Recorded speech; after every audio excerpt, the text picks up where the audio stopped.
I'm wondering if the NFL is just taking my ideas and refusing to pay me for them. Let me tell you why.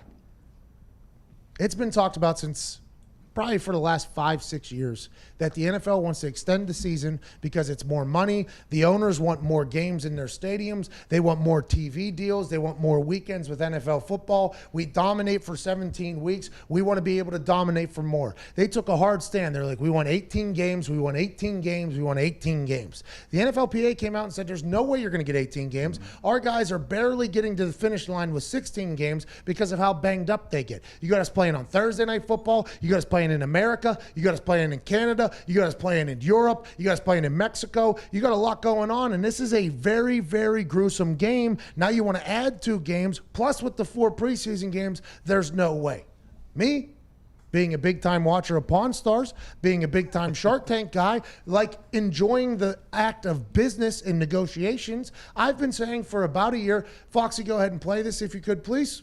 I mean, it is a massive financial decision to add a game or lose a game.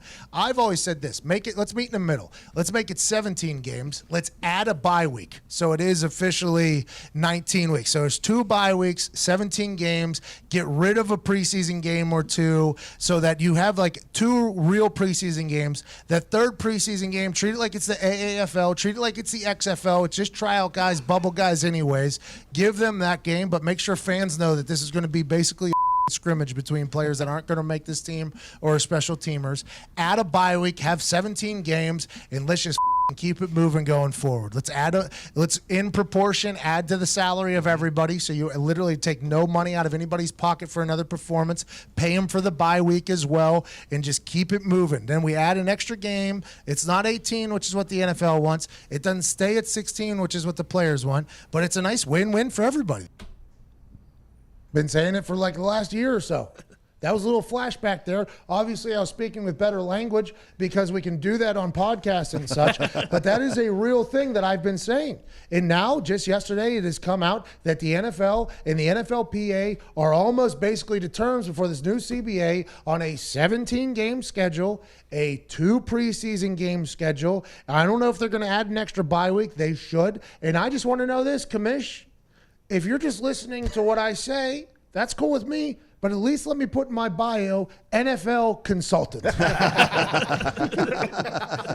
I mean, that was the obvious answer. I'm assuming I'm not the only person that say it. I've been yelling it for the longest, for sure. Yeah. Everybody's just been so against the 18 or 16, no matter what side you're on. I've been yelling this for the longest, but this just seems like the right decision. This is how business happens, by the way. The last CBA, when it was up, the NFLPA was coming into every team meeting room across the league, everybody that would listen say, we're going to go to war. They actually built up a war chest for funds so they could pay all these lawyers an insane amount of money. They were taking money out of our checks to do this. They were doing that. They were telling you, you know what, get Cobra insurance. This lockout's going to be a long time because we're not giving up anything. And it was like a rally the troops type speech. And I was sitting in there like, is this not a business? Like, that's not how you go into a negotiation. Like, if you have that mindset going into a negotiation, let me tell you how that negotiation is going to go. You're going to walk right into Goodell's office.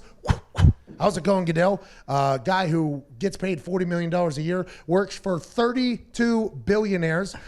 We have some lawyers that have been paid with a war chest that we've been taking from a bunch of players. You have billions of dollars with your lawyers. I can't wait to see how this war goes. It went exactly how we thought. The NFLPA got smoked. Jeff Saturday ended up negotiating with Robert Kraft and Jerry Jones. How does that happen? And now that we're years later in the CBA, the NFLPA completely lost. And I asked the question one time in the meeting, I was like, how come you guys just don't go in there like thinking about, you know what, this is business. The owners need the players need the owners. This is us kind of coming together. And I know that's like a kumbaya thought, but is this not a business in the end? And they're like, oh, you're just ignorant. You don't know how it works. And I'm like, probably. I mean, I guess I don't know how it works. I've never sat in the meetings with Robert Kraft, Jerry Jones, and their team of lawyers that are getting paid more than I'm getting paid probably in my entire NFL career. But I would assume that if you go in there at least like, hey, let's figure this out. Let's make this work. We need you. You need us. If we get rid of weed, that'd be great. Get rid of the weed testing. That'd be cool. You guys want an extra game? All right, let's figure out how we make that happen on our side instead of saying, no, you want an extra game? No way. We're not playing any more games. We don't want more money. We don't want more money for the extra game or the extra bye week. We're not doing it. It's not good for the players. And the owners were like, well, we'll just lock you out of the building then. That's literally what the owner said. We'll just lock you out of the building. So I just think that mindset of at least attempting to go, and it might be naive of me. It might be very naive of me because these billionaires are billionaires for a reason. They're savage individuals, I get that.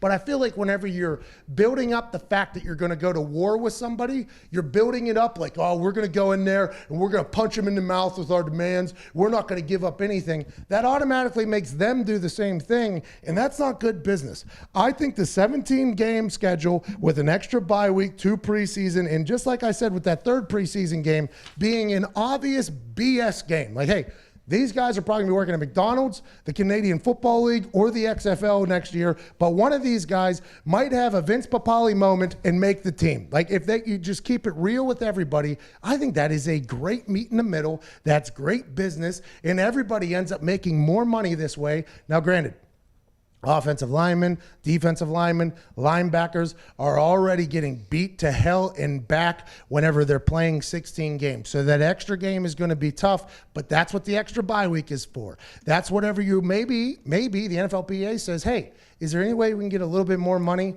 towards the treatment of the players in the facility so that guys don't have to go outside the building to find massage therapists and these new things that people are saying make players better and extend careers? The TB12 treatment, by the way, was found outside of the NFL. Is there any way we can have each team give a certain amount of money to maybe find these alternative routes to extend careers and make players feel better? Can we add that in there too? And I would assume the NFL would be like, yeah, if you find another Alex Guerrero, you guys do whatever you got to do. Because for me, I just feel like the owners and players have been at odds for recent history.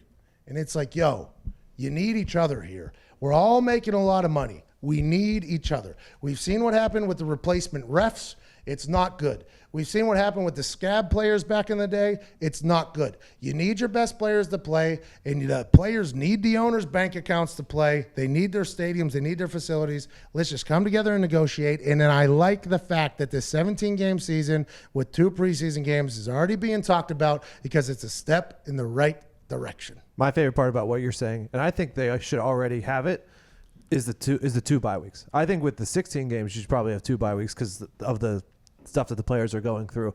But with 17, yeah, the second bye week is the huge part of that. Well, and also the Thursday night games is considered a little bit of an extra bye week because right after the Thursday night game, you have the extended weekend, which is why you don't see guys who are banged up play on Thursdays because they're getting an extra bye week there. But you're still playing early. You're not recovered yet from the Sunday game. You're beat up. But I do believe that 17 game schedule is the right way to go. And I think, you know what? Commissioner Goodell and I dapped each other up right before I went out and owned the draft. Maybe he was like, I didn't even know this guy existed, really. I didn't even know. Who's that? And he started digging into my stuff. And he pops around on our YouTube, by the way, The Pat McAfee Show, youtube.com/The Pat McAfee Show. Yep. By the way, we're YouTubers. We are monsters. It's hot. We are monsters on YouTube.